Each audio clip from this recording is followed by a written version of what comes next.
hacemos un video chiquito para mostrar cómo se manejan los datos de tipo entero en C++ y particularmente verificar que realmente tienen un rango determinado, es decir, que no podemos almacenar, como en cualquier tipo de números en la computadora, no podemos almacenar datos en principio excesivamente grandes o infinitos, porque ese concepto no existe dentro de la computadora.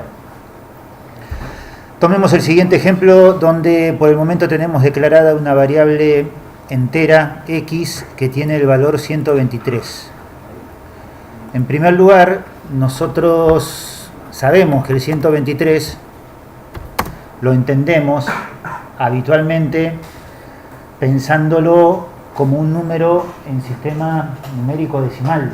El sistema numérico decimal era un sistema que era posicional y que era decimal porque tenía 10 elementos y porque cada número valía según la posición en la que se ubicaba. Nosotros sabemos que ese 123 corresponde a una expresión que dice que el 1 lo tengo que multiplicar por 10 elevado a la 2, porque está en el lugar más significativo de ese número que tiene 3 dígitos. Y al 2 lo tengo que multiplicar por 10 elevado a la 1. Y al último dígito, que es el 3, lo tengo que multiplicar por 0, que es 10. Lo tengo que multiplicar por 1, que es 10 elevado a la 0. Dicho bien, ¿sí? El 123 usualmente para nosotros tiene ese valor porque sale de esa expresión que corresponde al sistema decimal numérico, que lo repetimos, es posicional, pero la computadora no maneja ese sistema. Ese número entero se tiene que almacenar en formato binario. El sistema decimal binario es similar, es posicional, pero tiene 2 dígitos posibles en lugar de 10 en cada posición. Entonces, si yo tengo un número binario, por ejemplo, el 101 en binario, va a corresponder a una expresión que va a ser 1 por 2 elevado a la 2 más 0 por 2 elevado a la 1 más 1 por 2 elevado a la 0. Es decir, ese número ahí es 4 más 0 más 1 es el 5. Nuestro 5 decimal en binario es el 101. Pasamos de un sistema decimal posicional a un sistema binario con 2 dígitos posicional. Lo que cambió en la expresión es la base de estas potencias, ¿sí? Eso lo mostramos porque cualquier número decimal nuestro se termina representando en la computadora o codificando para ser almacenado como un número binario. Así que nosotros trabajamos muchas veces con variables enteras y a lo mejor ustedes todavía no se preguntaron ¿cuál es el valor máximo que puede almacenar una variable entera? Las variables enteras tienen un rango determinado. Ese rango va a depender de la cantidad de bytes con la cual codificamos una variable entera. Yo lo puedo ver así rápidamente. Yo puedo hacer un cout, llamar a una funcioncita o un operador de C que me dice la cantidad de bytes que almacena una variable determinada, X en este caso. El size of es la cantidad de bytes que ocupa una variable. Una variable entera, según el compilador, ocupa 4 bytes. Y eso suele ser así, puede cambiar de un compilador a otro, pero además yo acá tengo abierto la página del libro de Benjumea Roldán que tienen ustedes para ver las cuestiones un poquito más teóricas. En la página 16 tiene todos los tipos de datos. Los tipos de datos enteros ocupan 4 bytes, 32 bits. Y los tipos de datos enteros sin signo ocupan 4 bytes y tienen un rango diferente, que vamos a intentar explicarlo rápidamente. Pero me dicen básicamente, una variable entera, como máximo puede tomar este valor, 2.147 millones y algo más. Yo quiero mostrárselo con un ejemplo muy chiquito y quiero que pensemos rápidamente lo siguiente. Pensemos una vez más en los datos codificados en binario. Si yo tuviera un solo bit, un bit es un solo dígito binario, ¿sí? Solo puede ser 0, solo puede ser 1. Así que un bit o es 0 o es 1 y me puede dejar codificar dos valores míos, digamos, propios, decimales. Digámoslo sin signo, el 0 y el 1. En la primera columna puse los dígitos binarios, en la segunda columna puse dos valores decimales que yo podría codificarlos con esos dígitos binarios. Pero si yo tuviera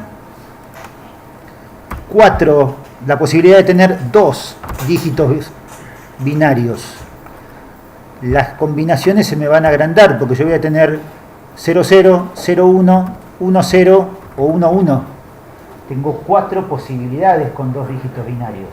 Así que me pueden servir para, vamos a hacer lugar, para codificar del 0 hasta el 3. Con dos dígitos binarios codifico 4 valores decimales. Con 3 dígitos binarios, y vamos a llegar hasta ese nada más, con 3 dígitos binarios yo voy a poder duplicar todo lo que puse acá. Es decir, que con 3 dígitos binarios yo podría tener 00, 01, 10, 11, pero le agrego un dígito acá y voy a tener 0, 0, 0, 0, 0. Todo esto, con 1 acá, con 3 dígitos binarios, yo voy a tener 8 posibilidades de codificación. Así que voy a llegar hasta, ¿qué valor? ¿Lo pueden ver? 4, 5, 6 y 7. Si tengo 8 posibilidades de codificación y arranqué desde el 0, tengo del 0 a 2 elevado a la n-1, donde n es la cantidad de bits. Cantidad de bits que yo uso para codificar. Con 3 bits yo tengo 8 posibilidades y los podría codificar del 0 hasta el 7. Con 3 bits, ¿sí? Lo que dice el apunte de Benjumea acá es que cuando yo tengo datos sin signo, imaginemos 16 bits, y vamos a probar con ese ejemplo, los datos de 16 bits, si yo los declaro como short, es lo mismo que declarar una variable como int, pero en lugar de 32 bits tienen 16. Uso la palabrita reservada short, de corto, ¿sí? 2 bytes o 16 bits. Y fíjense que va desde 0 hasta 65.535. Es el mismo cálculo que hice yo con 3 bits, ahora para 16.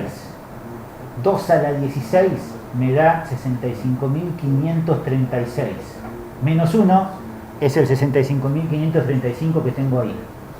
Desde 0 hasta 65.535 yo lo puedo almacenar en una variable short.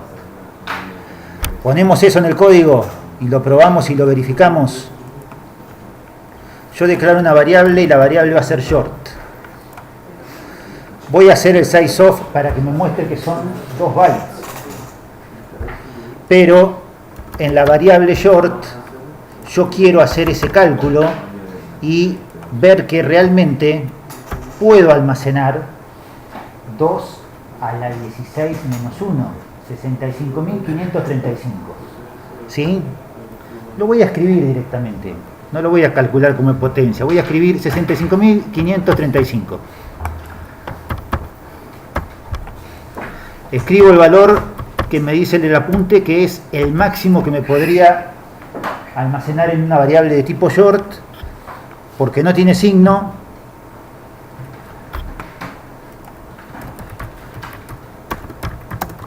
Lo vemos acá de nuevo, unsigned short, ¿sí? Para que no tenga signo y llegue hasta 65.535. Almacené el 65.535 y lo muestro para ver que realmente está ese valor en la variable x. Ejecutamos el programa, si no tiene errores, me muestra 65.535. En ese momento la variable x tiene 16 bits. Los 16 bits están todos en 1. ¿Qué pasa si yo intento incrementar esta variable? Si yo incremento la variable a x, le doy el valor x más 1, tenemos que pensar que es una variable que tiene los 16 bits ocupados. El ejemplo lo podemos ver acá. Imagínense que teníamos en el ejemplo nuestro que hicimos con 3 bits, imagínense que teníamos un tipo de datos que tenía 3 bits y yo tengo el valor máximo, que es 7. Si yo incremento el 7 pasa a valer 8, pero resulta que el 8 en binario es un numerito que tiene esta representación. Sumé un 1, ¿sí? Todos los números pasaron a 0, arrastré un 1, me quedó el 8 en binario. El 8 en binario, si yo tuviera solo 3 bits, no lo puedo almacenar. Se va a hacer el cálculo, pero me van a quedar los 3 bits con 0. Es decir, que va a pasar a tomar este valor, el valor del 0. Es como cuando tengo un auto y le hice 999.999 kilómetros. No tengo lugar para más dígitos, ¿sí? Hago un kilómetro más y voy a tener un auto 0 kilómetros de nuevo. Mentira, ¿sí? Evidentemente. Voy a tener un auto con 1.000.000 de kilómetros que me marca 0. Acá pasa lo mismo. Tenemos un rango acotado y no podemos incrementar la variable para que me muestre el 65.536. Yo hago el incremento, se calcula el 65.536, pero el 1 más significativo se pierde porque no se puede almacenar en 2 bytes. Así que si yo muestro el valor de x, ese valor va a quedar otra vez en 0. A ver si es todo como lo estamos diciendo. Ejecutamos eso y con datos de tipo short, el 65.535 le sumamos 1 y quedó en 0. En realidad la computadora lo calculó, pero cuando lo tuvo que almacenar en la misma variable x, que era de tipo short, perdió toda la parte más significativa. Como para ver que eso se puede calcular de alguna forma, o que podemos manejar números así grandes, podríamos hacerlo de esta forma. Yo puedo calcular 2 a la 16. 2 a la 16 es 65.536. Así que la función potencia me retorna 2 a la 16 como 65.536, ¿sí? Pero si yo almacenaría el resultado de la función potencia en la variable x, otra vez me quedan 0. Porque la variable x solo tiene 16 bits. Y no puede ser más grande que 65.535, ¿sí? Porque arrancamos desde el 0. ¿Por qué esto no me da igual? Fíjense si yo hago esto. Acá en el enunciado, en la lista de tipos de datos me dice, hay un numerito que es este. 42.000, esto es 2 a la 16 menos 1. El número 2 a la 16 menos 1 existe como tal. Es un número entero, largo, ¿sí? Ese número me lo va a mostrar así, porque evidentemente lo maneja como números enteros largos. No me lo muestra en 16 bits y me hace algo raro, me muestra tal cual ese número que es una constante entera que tiene todos esos bits significativos, ¿sí? Pero si a ese número yo le sumo 1, veamos qué pasa con esa expresión. Si a ese número le sumo 1, se vuelve a convertir en 0. Porque está manejando para las expresiones aritméticas que yo escribo así, está manejando esa cantidad de bits, 32. ¿Sí? Se puede hacer que maneje algunos bits más o bytes más, pero con los números enteros en las expresiones aritméticas maneja 32 bits por default. Y nosotros deberíamos ser conscientes de esos, o al menos saber que si obtenemos resultados raros es porque algo de estas cuestiones está pasando. Los números enteros no tienen errores de precisión, como los flotantes. Eso lo vimos en el video que grabamos ayer, que lo encuentran en el sitio de Tecnomate en la parte del curso. Pero los números enteros tienen problemas graves de rango. Son mucho más pequeños los rangos de los enteros que los rangos de los valores reales o flotantes. Y con eso nos quedamos, ¿sí? Cuando tengan esa curiosidad de que incrementaron un número y volvió a valer 0, seguramente en el caso de los enteros es porque está pasando algo así. Listo, con este video basta por hoy. La seguimos el próximo. Chau, chau.